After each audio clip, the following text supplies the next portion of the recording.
ઇહલૌકિક પારલૌકિક એટલે કે આધ્યાત્મિક કે વ્યવહારિક કાર્ય કરવું હોય ત્યારે સૌથી પહેલું એ કાર્યને પૂર્ણ સિદ્ધિ માટે દાદાની પ્રાર્થના કરવાની. અને દાદાની પ્રાર્થના, ગણપતિ મહારાજની પ્રાર્થના, ભગવાનના અવતાર પણ ગણપતિજીને કહ્યા છે શાસ્ત્રોમાં. ગણપતિજીની પ્રાર્થના શું કામ કરવી? ગણપતિ દાદાના માર્ગદર્શન અને કૃપા વિના, કારણ કે આપણે પૂર્ણ નથી. શું નથી?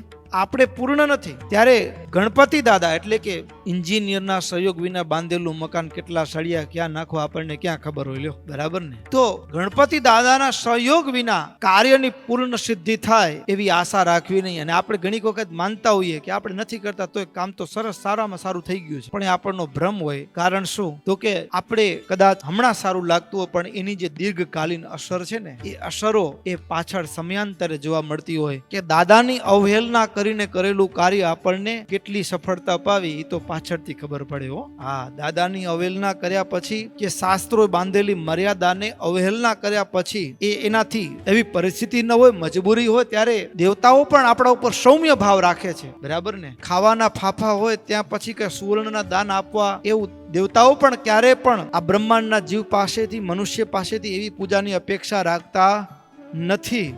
પણ સાનુકૂળ સ્થિતિઓ છતાં પણ એનો અનાદર કરીએ છીએ ત્યારે એની વિપરીતતા, એની આડઅસર, એની ગેરહાજરીની અસર. એટલે ઘણી વખત આપણે એની પૂજા ન કરી એટલે આપણા ઉપર નારાજ થઈ ગયા છે એવું નથી. કઈ એવા એ નથી કે ભાઈ તું મને રૂપિયા નથી દીધા તો તારી સાથે બોલીશ નહીં. હવે એવા ભગવાને જેને કાર્ય સોંપ્યું છે એવા દેવતાઓ એવા સામાન્ય નથી. પણ આપણે જ્યારે એની પૂજા આરાધના નથી કરતા ત્યારે એના તરફથી મળનારો જે સહયોગ છે, એના તરફથી પ્રાપ્ત થનારી જે કૃપા છે, એનાથી આપણે વંચિત રહી જઈએ છીએ. અને એ જે વંચિતતા છે એ આપણે ક્યાંક ને ક્યાંક આપણા કાર્યમાં ભૂલ ખવડાવે છે અને એ ભૂલનો દંડ આપણને ભોગવવો પડે છે.